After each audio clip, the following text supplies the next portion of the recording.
So, welcome you to all to the Unit 6 of International Marketing of Block 2, which is Economic and Natural Environment. Economic and Natural Environment, basically, when you talk about economic and natural environment, it has paramount importance. Why do? Because all political parties they formulate their economic policies. The economic policy of any nation and the way in which specific market evolves are the matter of business need to be all the international marketers should aware of this. Because when you talk about the different institutions, global institutions, already we have talked about that, like GATT and other institutions, WTO, IMF, they are known as the economic institutions. They are responsible to bring better laws, regulations as far as economic policies are concerned. So, if any dispute arises within the country, that is resolved through the financial institutions such as IMF or WTO or GATT. So, that is why any international marketer who is operating in a particular country or wanted to enter into other countries, they should know, they should have the knowledge about the economic policies, economic environment of the other countries. So, once they know that, they can have a right approach or they can have a right balance of strategy to to remain successful or to remain relevant in the particular market. Same time also we are giving equal importance to the natural environment. Why? Because natural environment, for the sake of development, we cannot destroy the natural environment. Natural environment and the development has to go together. So that is why we are not talking about the sustainable development. The international companies are also responsible for the development of the nature, for the development of the society. That is also they have taken into consideration both the economic environment and the natural environment. Both have paramount importance for an international marketer. The marketing manager has to understand the economic policy and also the natural environment. So when you talk about the elements of economic environment, what does it mean? The elements of the economic environment that is made of the range of internal and external factors which are influencing the decision of the marketers. It may be that is the factors which are known as the influence the consumer and business behaviors. When a firm moves abroad in an international market, it studies the various economic indicators. It has to understand the different indicators. What are the indicators? The indicators are the size of the demand of the product, which says, so when you talk about the size of the demand of the product, it means that is the consumption pattern, the income, the distribution pattern of the product. What is that? If you know the consumption pattern, they're talking about the like in countries like India, countries like other developing countries, where the pattern of consumption we consume more on small, low involvement product, but whereas the developed countries they spend more on luxury products. So there is a difference lies as far as the if you understand the demand of the product, whether we are going in a phased manner or anybody offering something credit facilities, we can go for that. That is where the marketer has to understand the size of the demand of the product. It means the consumption pattern of the product, the distribution pattern of the product, and the income of the customers. If the income customers have a high income, definitely they will be going for the high-end product. If the income is low, definitely they are going for the low-end products. So a marketer, international marketer has to understand the income patterns, the consumption patterns, and the distribution patterns. Then what are we talking about the cost of production and not net earning? The cost of production and net earning includes the factors of productions, which in availability of physical and human resources. We are a country, just see, everybody wanted to have their establishment in India. Why? Because wherever you go, you cannot get the cheap raw materials and cheap labor as compared to India. That is why company they prefer to visit to come to have their establishment in the developing country because of the availability of cheap labor and raw material, which makes them more profitable, more favorable. That is why the companies also understand what is the cost of production and net earning from that. The third one we talk about the whether the earning can be smoothly transported to the home country. That is exactly we talk about the diversification. With the diversification of the income and profit, can it be possible? So if you are, it is possible, then exactly it is better. There is no restrictions. Easily you can transfer the funds to other countries. Then there is a smooth transfer of income to the other countries is possible, so that you are interested to do business in that particular country. So, in summary, we're talking about the three things the marketer has to understand: the size of the demand of its product, cost of productions, and the earning can be smooth transferred to the home country. These are three elements which comes under the economic environment. Coming to the next one, what are the major economic indicators? We talk about the major economic indicators. The marketer has to understand what is the gross domestic product. When you talk about the gross domestic product, means the goods and services produced in economy within a financial year. The level of income and distributions, whether there is a high disparities of income between the people residing in a particular country. So if there is a high disparities or the level of income is very low, then you cannot position your product and sell your product in that particular country. If the unemployment rate is high, that shows people are not ready to purchase more. Inflations, that is what rise in price of the goods. So if there is a high rise of price, people will consume less. Consumption pattern, whether it is a seasonal pattern or it is a regular pattern, you have to understand that also. Available technical and managerial resources, whether the technical skills or managerial skills are available cheaply. Availability of infrastructures and government policies. Government takes decision on the basis of certain policies like fiscal policy, monetary policy, and industrial policy. Whether the decision of the government, the policies of the government, and the policy of the apex body RBI have the favorable policy for the foreign companies, that is, you have to understand that also. Then the strength of external factor, reforms in the banking sectors, role of public and private sectors, balance of trade and balance of payment, and consumer confidence. So that is what is the three things we are talking about, why companies are interested to enter to the Indian market. Because of the three C's. One is that is Indian consumers, they do have a consumption pattern. If you compare before 10 years now, there is a huge rise in the consumption pattern of our consumers. Because of why? Because of rising in income. Rise of income leads to rise in consumptions. Second point is now the Indian consumers are more confident in nature. You have realized they have become more confident. They are not going for any small segment cars. They are directly going for the SUV or large SUV or hatchback. Why? Because of the rise of income, their aspiration, they have become aspirational, and they are looking for a change.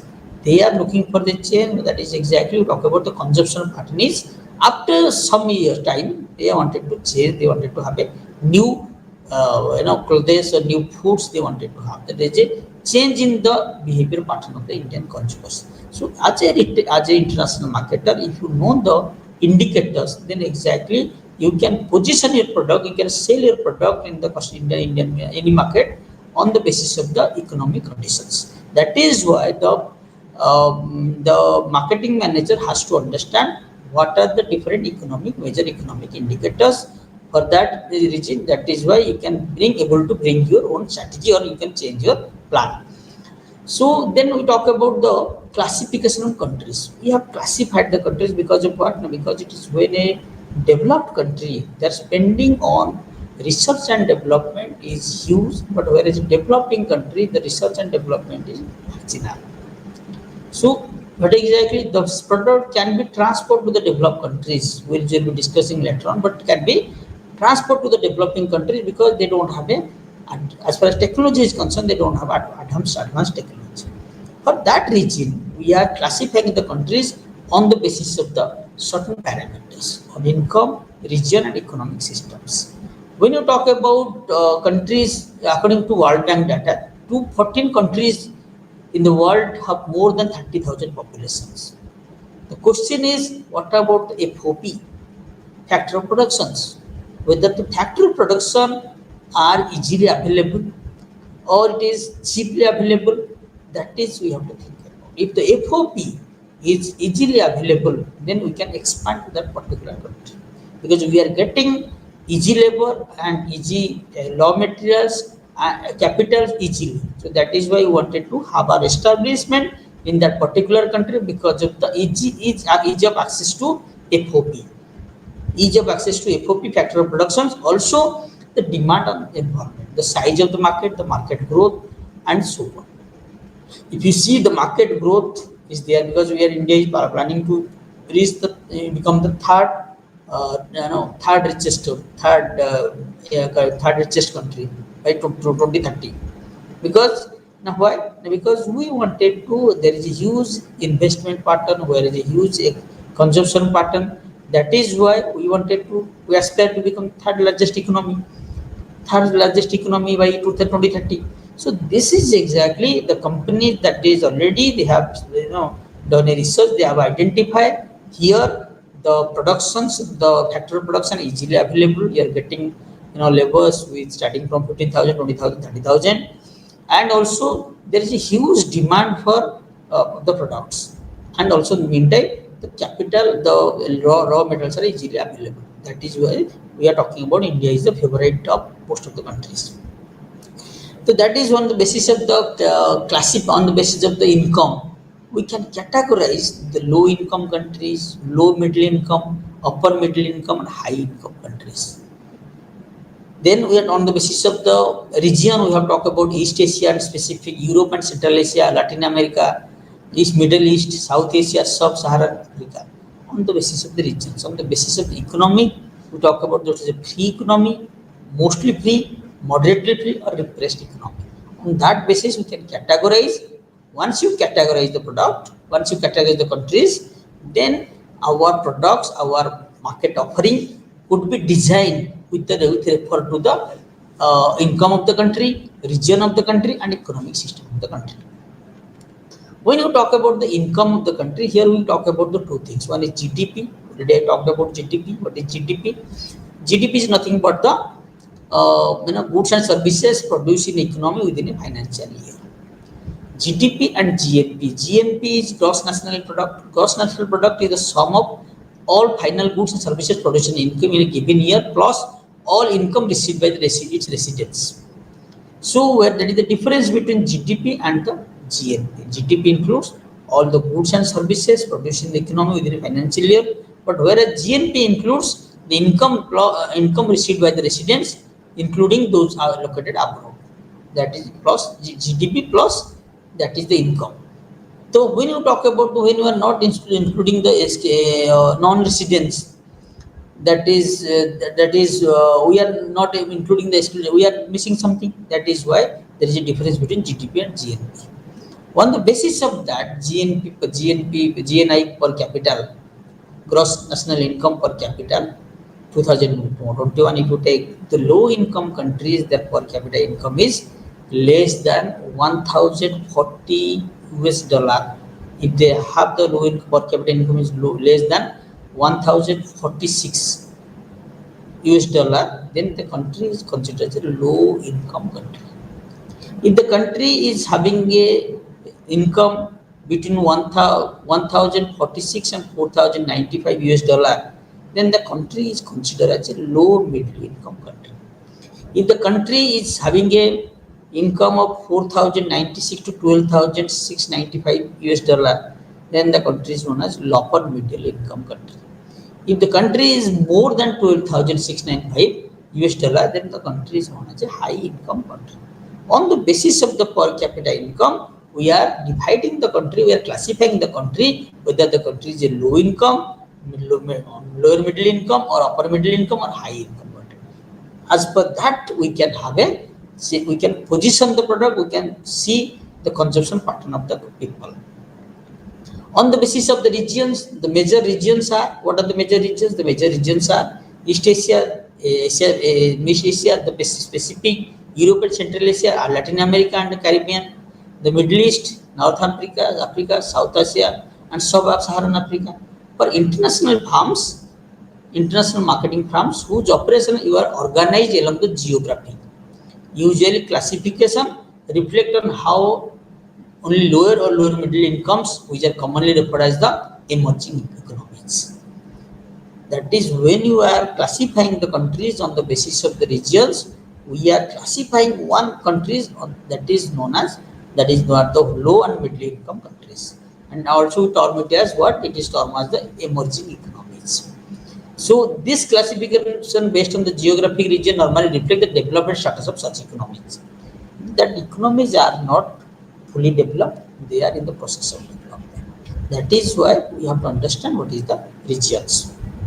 When you talk about the regions, what are the different regions? Well, we have talked about that. When you talk about the economic system, the system of production, distribution, consumption, taking into three things: consumptions, productions, and distribution. We categorize either the country economy is a free economy or repressed economy. In the free economy, there is free allow of goods and services between the countries. There is no problem as far as levy or taxes is concerned. The free economies are, that is Hong Kong and Singapore is known as the free economies. Mostly free, Malaysia, South Africa known as mostly free. Moderately free, Brazil and India. That is because we have both public sector and private sector, both are operating. And mostly not free, that is Zimbabwe, Bangladesh, mostly not free. And progressive, that is South Korea and Iran, they are known as the progressive country. So on the basis of the on the basis of the income, on the basis of the geographical locations, regions, on the basis of the economic systems, we are classifying the countries, whether the country is a low income country or either free economy or repressed economy, or which region of the emerging economies. For that is why we are classifying the countries on the basis of the certain prior parameters. Then next to what is the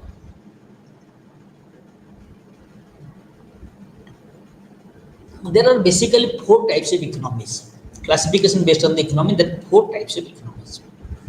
One is known as the market economy. Second one is known as command economy. Third one is known as traditional economy. Fourth one is known as mixed economy. In case of market economy, mostly you have seen the dominance of the private players. Private players have dominated the market economy movement. That is, if you see, that is US, that is they are where there is mostly the private companies, they have a dominance in that particular country. When it is a command economy, you will see that is what where the public sector has a dominance, mostly dominated by public sectors. China, that is any decisions is taken, that will be taken on the basis of the recommendation from the, that is the public sectors. Traditional economy, when you talk about the traditional economy is nothing but say conservative one, say orthodox or conventional economy, where we would not want to say the traditional what approach they do have, they are going to adopt that approach in the economy. And last not the last is the mixed economy. In the case of the mixed economy, there is a both public sector and private sector, they both operate, and they do have a competition will be between the private sector and public sector for the benefit of whom? For the benefit of the customers. Finally, at the end of the day, the consumer is going to get benefit when you talk about the mixed economy. There are four types of economies: market economy, command economy, traditional economy, and mixed economy. In case of a mixed economy, the main macroeconomic problems that occurs when macroeconomic objectives are not successfully attained. What are the mixed economy indicators? The mixed economic indicators are the unemployment. That is, in case of a mixed economy, there is a huge number of unemployment, which says the policies of the government, people are not getting jobs, and their unemployment. Matlab, that is exactly the consumption pattern of the people is low as compared to others, because most of the people are unemployed. When there is a high inflation level, the high inflation level in the sense that is there is a rise in high inflations. If the rise in inflations, what happens? There is a rise in price of the products and services. So that is why people will start to consume less in if the inflation is high. Then the business cycle we see whether the business cycle, whether it is introduction stage, growth stage, or maturity stage, or decline stage. If the company is in the economy is in the growth stage, definitely it will encourage others to enter and do their business. And last one is the list is stagnant. The next one is stagnant growth. That is a negative growth. There is saturations or maturity. That is already there. No more growth is expected. That is known as the stagnant growth. And last, we talk about the government policies. What about the policy taken by the government is known as physical one. Policy taken by the money, that is the RBI, the apex financial institutions known as a monetary one, and the industrial policy. If the government has a favorable industrial policy, automatically that is the company they show their interest to that. This is the all are the indicators of mixed economy. Then we talk about the what are the impacts of the elements of economic environment on business decisions. What are the impact? The impact of the business decisions, impact of elements of economic environment on business decisions.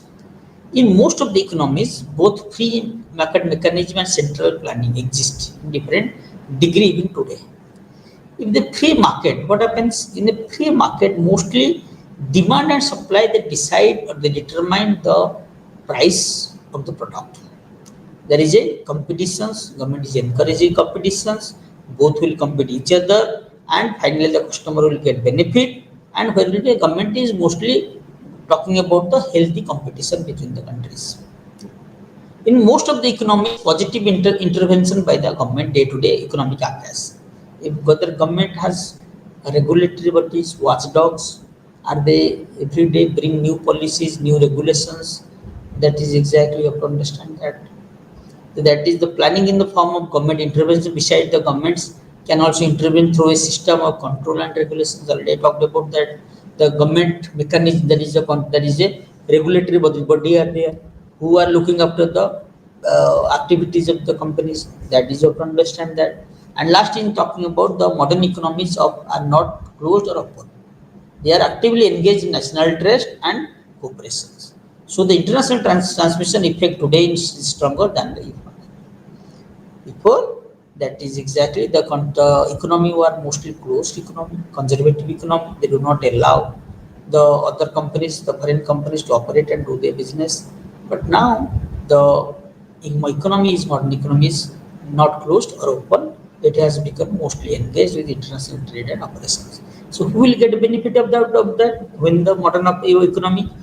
Mostly the customer or the consumer is going to get benefit out of the modern economy because healthy competitions between the two and on the basis of price or on the basis of criteria. So in what the who will get the benefit? The customer will get the benefit out of that. That is why there is a modern economy is not closed or open. Then you talk about the regional trade blocks. What are the regional trade blocks? So regional trade blocks also have a impact, also have an influence on the economic policies. How? Because if the country is a preferential trading agreement, what happens preferential trading agreement? Most of preferential trade agreement, what happens? The companies they used to give importance to what? They give importance to the their that is their member countries.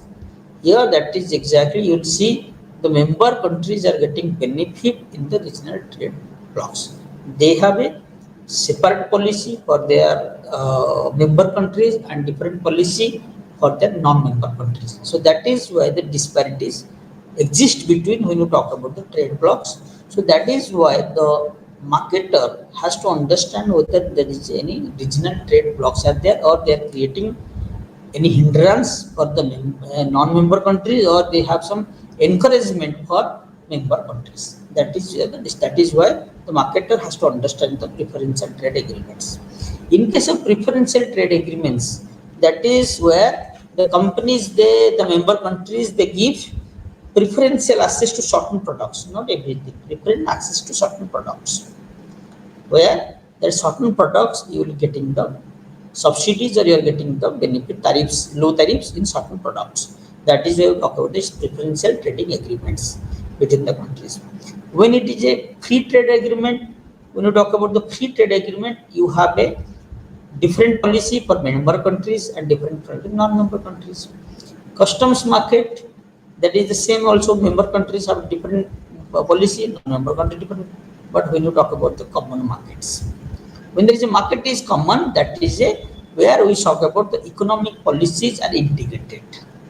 The economic policies are integrated between the countries. That is why we go for the common markets. When you talk about economic union, that is where there is a common policy, economic policy between the countries, and for non-member countries, the economic policy will be altogether different. There is integration of politics and political environment, also economic environment in case of economic unions. Then we talk about the monetary union, and last we talk about the monetary union. The one financial institution or apex body will be there who will be taking the decisions as far as monetary decisions as far as monetary union is concerned. Then last we talk about the political union. There is a political integration between the countries. That is why the the marketing manager has to come across with all such trading blocks so that he can have a better idea where they wanted to operate, where they do not want to operate. Next, we talk about the different financial institutions are there. The institutions who are responsible, already I talked about that. The institutions who are responsible to see whether there is a change in regulations or there is a they wanted to bring new regulations. That is why we talk about the different financial institutions. Before we proceed for the financial institution, I just wanted to add another one or two points here. In case of regional trade barriers, impact on regional trade barriers, we talk about. In case of impact on economic environment and business decisions, we talk about 2 to 3 aspects. The free market mechanism or centralized planning. Who is taking the decisions? Whether the government allows free movement of goods and services between the countries, or there is a centralized planning. Every decision is taken by the. But now government is mostly Indian government is allowed for let us have a free market mechanism where anybody can enter, anybody can have their establishment, they can do business, and there is a healthy competition, and end of the day the customer is getting benefit out of that. There is a government interventions. What about the government interventions? Whether the government is taking government is the what is that? Government is the interface. Any decisions you take, the government has to take interface. The last interface is the government. The government is the interface. What happens now? Like every time government asks you to do something to give the compliance. And last one is modern economies are not closed and open. Talking about the 3 things we have talked about. When you talk about the international organizations, international financial systems, we're talking about the International Monetary Fund. Then we talk about the next one we talk about that is World Bank, and that is the 2 things are comes under. When you talk about the International Monetary Fund already we have talked about that. International Monetary Fund is a exactly the International Monetary Fund was established when it was established 90s. Established in the 90s. Established in the among the 190 nations. Is an independent international organization. Members contribute to its quota, and in return, the IMF offers help during the balance of payment. And in addition, IMF is responsible for providing training, policy advice, technical support to the help countries. Basically, IMF provides a lot of develops a lot of policies, provides a lot of help to the underdeveloped countries, mostly low economic countries where they can grow. The disparities between the developed countries and the developing countries can be minimized with the or can the gap can be reduced with the help of the IMF. IMF brings that kind of policy, that kind of training programs, policy advice, and technical support to help countries to run their economies for more effectively and other related services. That is what IMF stands for. So, what are the financial cooperation? Already talk about to reduce the gap between the countries. IMF is responsible to encourage the financial cooperation among the members, to offer a discussion forum for upholding friendly relations. IMF facilitates. How can you use the resources and the growth resources and global trade? How can it be possible? That is exactly this is can be facilitated by the IMF. IMF also promotes stable and orderly exchange rates because there is a fluctuation of exchange rates. If the more fluctuated or the rate is, it is more vulnerable. So your exactly you can get a problem. That is why we talk about that is promote stable and orderly exchange rates, make sure that members do not engage in the competitive devaluations. To facilitate the member nations in creating a payment system that will facilitate multilateral transactions, eliminate trade impeding foreign exchange regulations. So that is the another one is the member nation in creating a payment system that will facilitate multilateral transactions and eliminate trade impeding foreign exchange regulations. To develop into a means of members to use its resources during times of financial difficulty, enabling to avoid turning into practices that are more harmful.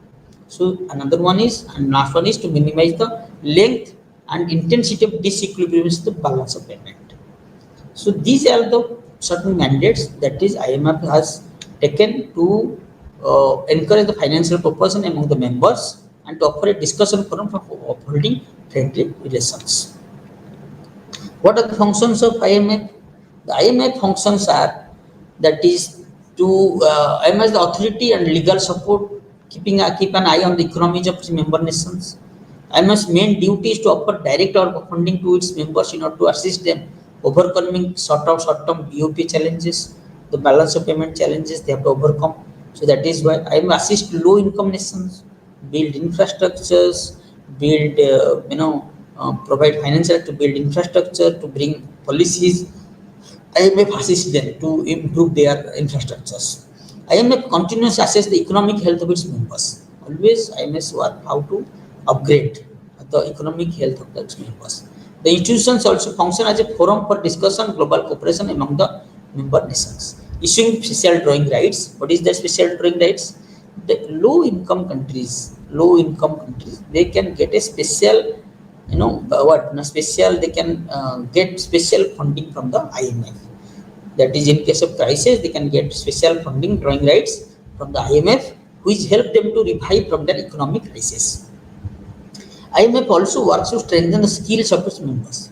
They wanted to build their resources, how to use the resources effectively, how to bring a better framework so that the resources, the physical resources, the human resources can be effective easily.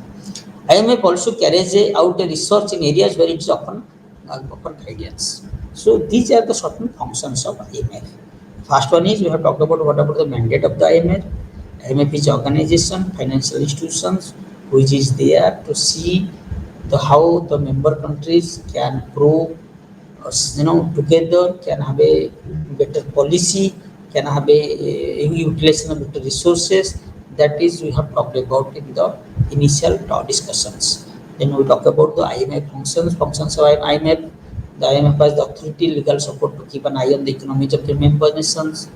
The main duty is to offer direct funding to the member nations in order to assist them in overcoming short-term BOP challenges, assist low-income nations. They continuously assess the economic health of its members.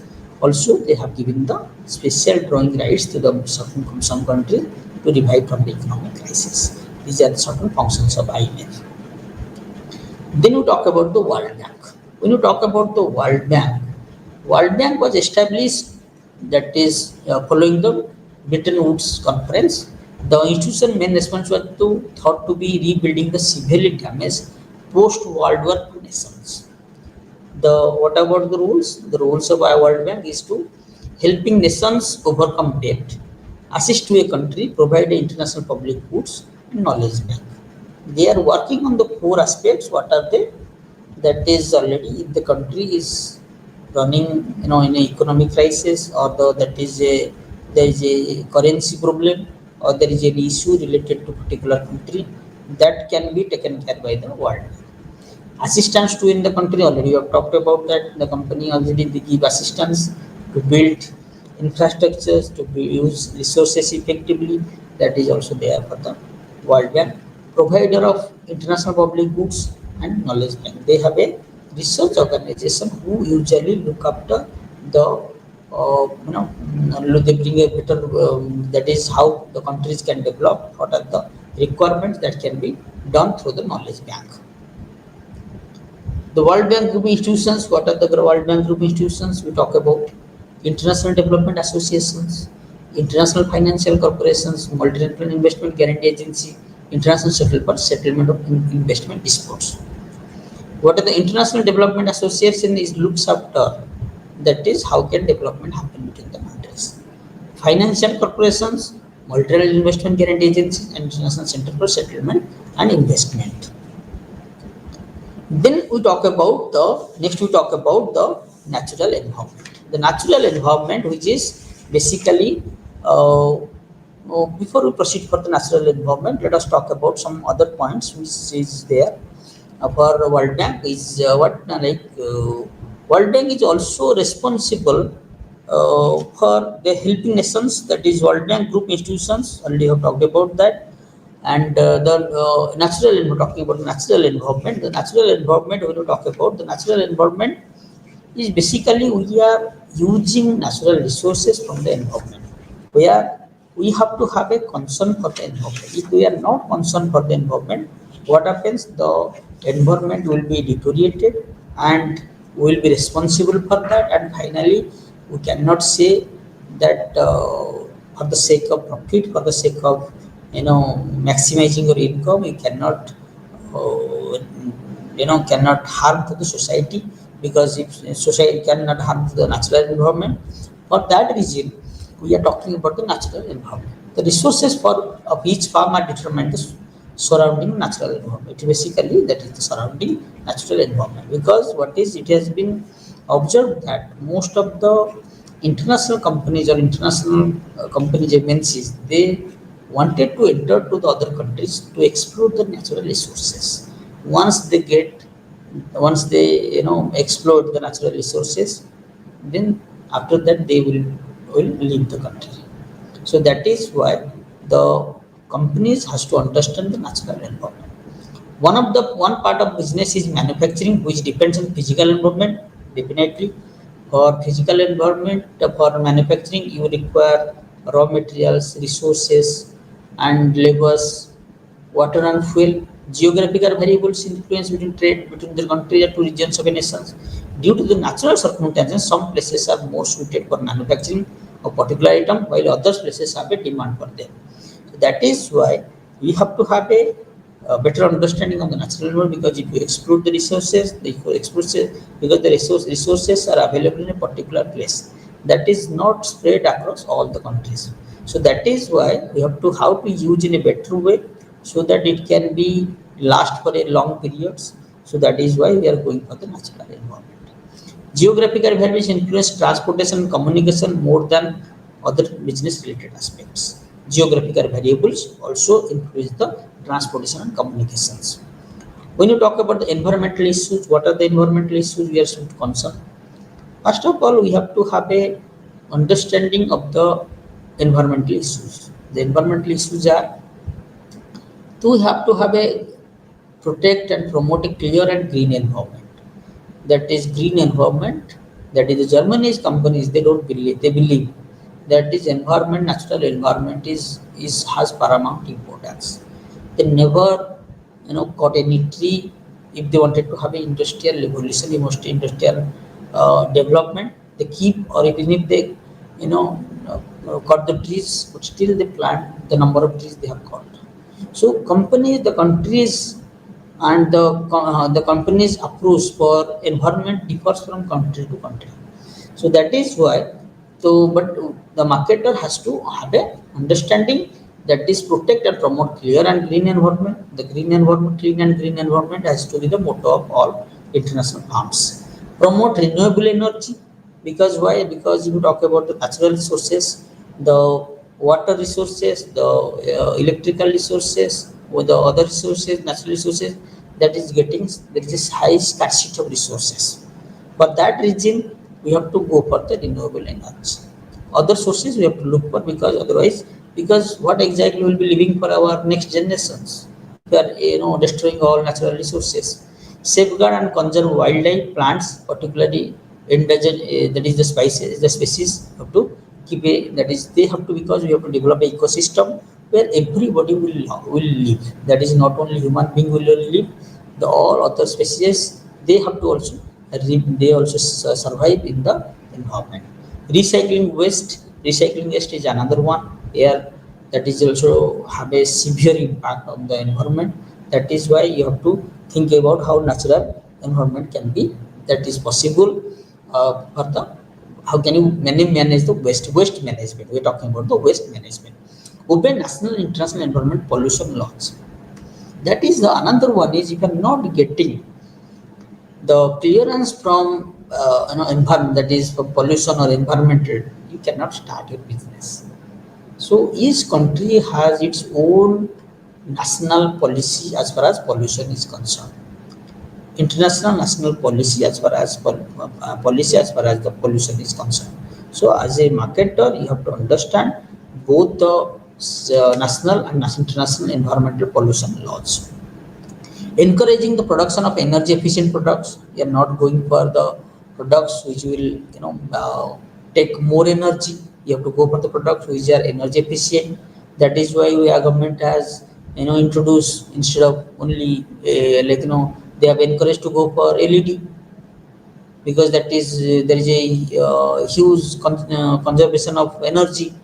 Business initiative to develop environmental awareness campaigns. That is, we are talking about the international marketers has to have a knowledge, has to also be a part of the policy of the government to bring to create awareness, to make sure that is we are also a responsible citizen, even if we are outsiders, even if we are international companies, but we are concerned about the environment. If you are not concerned about the environment, then that is you are giving a wrong message to the others. Establish reward programs for ethical environmental behavior. Ethical, if somebody is behaving ethical behaviors, then exactly you have some reward points for that. Support for environmental organization as a part of the CSR initiative. Marriage of company and corporate and community. Marriage between corporate and community. That is to because you also not only spending CSR, you also see what is the impact of the CSR, whether truly it has created and brought changes in the livelihood of the people, well-being of the people. If it is bringing really changes, then your policy, your you are concerned for, you are doing the right CSR. If it is not bringing any change for the sake of CSR, you are doing CSR, but then exactly it does not have any meaning. The company has to be responsible for CSR initiatives. So these are the things, environmental issues. That is why the international firms or international marketer should understand the natural environment, should bring its policy, which is in align with the in align the country's policy, should not waste natural resources as per their wish, should not exploit the natural resources. They have to have a concern for the environment. They have to create a clean, green environment. They promote renewable energy. They go for alternative energy because they know the natural energy, natural resources are limited.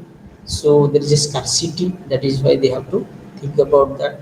Safeguard and conserve wildlife plants and particularly endangered species. They have to develop ecosystem where all species they will also be staying. Human being may also think. Recycling waste. You have to think about how to manage the waste. Obey national, international environmental pollution laws. Encouraging the production of energy efficient products. Business initiative to develop environmental awareness campaigns. Study the environmental effects on products over their entire life cycle. Establish reward programs for ethical environmental behavior, and last not the least is the company is also has to go for a impactful CSR initiative. If the company is going for impactful CSR, it will really bring changes in the livelihood of the people, so that people will feel this is a part of this is our company. It's contributing for our to conserve our natural resources. That is why a company that is why the all of the environmental issues. Then we are talking about the sustainable environment. What about sustainable environment? when you talk about the sustainable environment, there has to be, what like the that is exactly not things you understand the natural environment and also the issues, but if your approach is not a sustainable one, then exactly it will, in the short run you are getting benefits, but in the long run it will have a severe impact. That is why the major demographic changes such as population growth, change in age structure, urbanization, spatial redistribution due to migrations, rising per capita income and changing consumption pattern, the primary cause of increased scale of economic activities, and it also has a severe impact on the earth.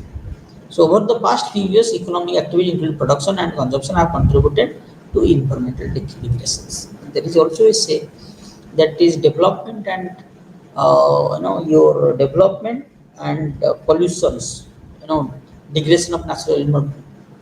That is both are uh, uh, both are not synonymous.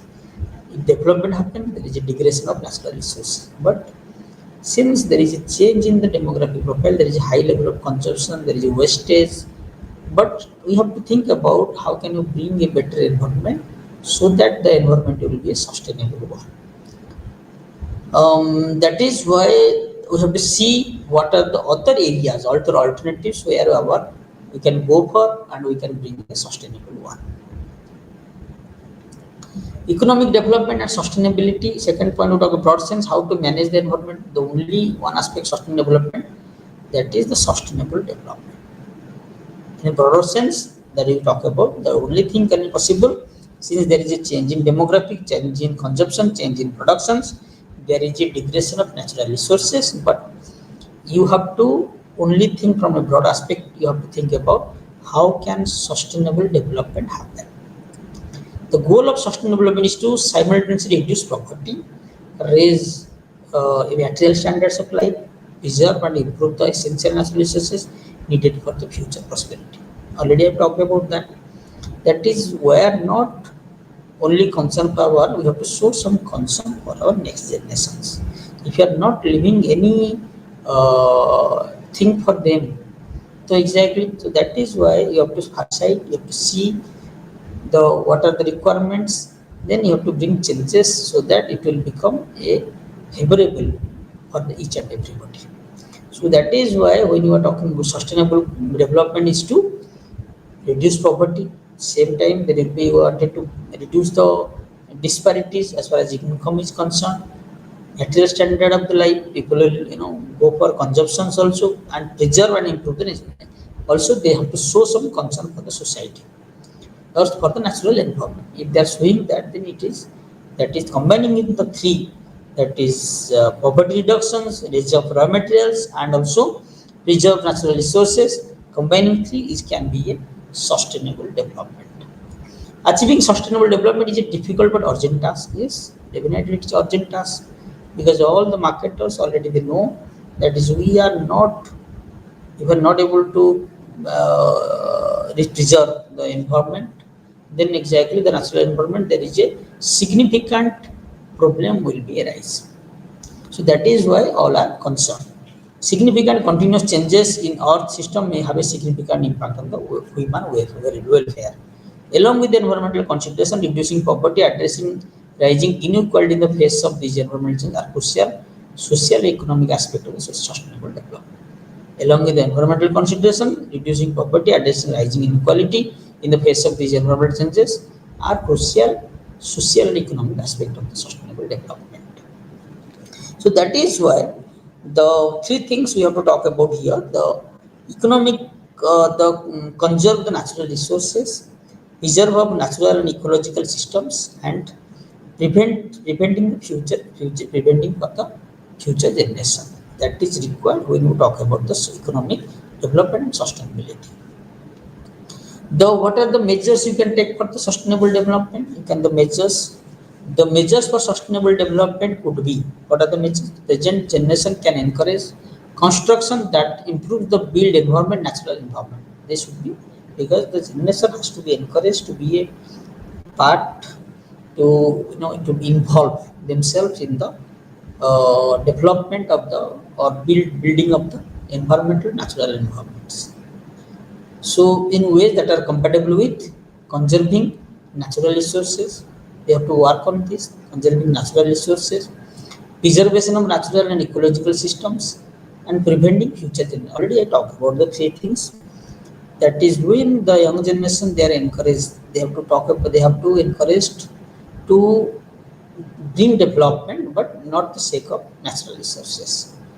They have to bring the development, conserving the natural resources, preservation of natural ecological systems capabilities, and preventing future generations from bearing additional expenses. If you are not leaving anything for the future generation, then exactly that will create some problems with them. So for that reason, that is if you are taking the measures, three measures, then exactly it is possible to have a sustainable development. That is why the two things are one. So first one is you have talked about the economic environment. Second one you talk about the sustainable development. The measures we talk about what are the leading environment economists assert that the following action must be taken in order to achieve sustainable development. What are the things? Keeping the human below population below the environmental carrying capacity. That is a one of the that is you have to control populations because population is exploiting. It will create problems today or tomorrow. It will definitely have a problems because why? That is why at least what is the capacity of the environment to carry the human burden, that we have to think about that. Rather than requiring more input, technological advance should be input efficient rather than requiring more. That is why we are going for instead of printouts, physical printouts, you go for soft copies. Government is also encouraging for that. That is become an input because if you are destroying the papers, you are also destroying the natures. So that is why you have to have a see how technology advancement should be the input efficient. It is important to harvest renewable resources. We are talking about now renewable resources like water resources, wind energy, water energy that can be used because only if you depend on only only natural energy, natural resources, definitely it is limited. It is scarcity. Day will come, you will see there will be no natural. There is a scarcity of natural resources. We have to see the other ways of getting energy that is known as the renewable energy. The rate of depletion of renewable non-renewable resources should be outpaced with the rate of development of the renewable alternatives. The rate of depletion of renewable resources should not outpace the rate of development of the renewable alternatives. Then we are talking about the pollutions. Already you have realized the way Delhi is moving. Delhi has become a gas chamber, and because of the pollution, that is a alarming situation for all the people. So if you are creating problems, if you are not misusing the resources, what will happen? The pollution, there will be huge pollutions, and automatically it will become a gas chamber, so that you also cannot get out of the home. So, if you are talking about these measures, if you are taking all these measures, then it is possible that exactly you can have a better sustainable development. So these are the things we that is two things we talk about. That is one is the economic environment, another is the social, so another is the natural environment. So let us discuss one by one what are the things we have discussed from the beginning. So we talked about the first. We talked about started with the elements of economic environment. We talked about the size of the demand of the market. What is the size? The size we talk about it decides the consumer behavior and behavior patterns. What about the size? The size is suppose the size on the basis of the what on the basis of the consumption, on the basis of the production, on the basis of the income. If income remains less, automatically that has an effect. If the consumption is less, that is also the cost of production. We talk about the availability of natural resources and human resources, and whether the earning can be smoothly transferred to the home country. That we have talked about the three aspects. The international marketer has to think before they enter to any other country: the size of the demand, cost of production, and whether the earning, that is whether diversification can be possible. The three things they have to keep in mind. Next, we talk about what are the indicators, the economic indicators. We talk about GDP, level of incomes, distributions, unemployed, inflations, consumption patterns. We talk about all the things. External factors, these are the things. Then we have classified the countries on the basis of certain, because by classification, because if you classify the countries, then exactly the what the you can better expand, because two things are comes under that. One is that is the FOB, factor of productions, and second one is the demand environment. Two things comes into place. So when you talk about the classification of countries, we talk about the it can be done on the based of the income, based on the regions, based on the economic systems.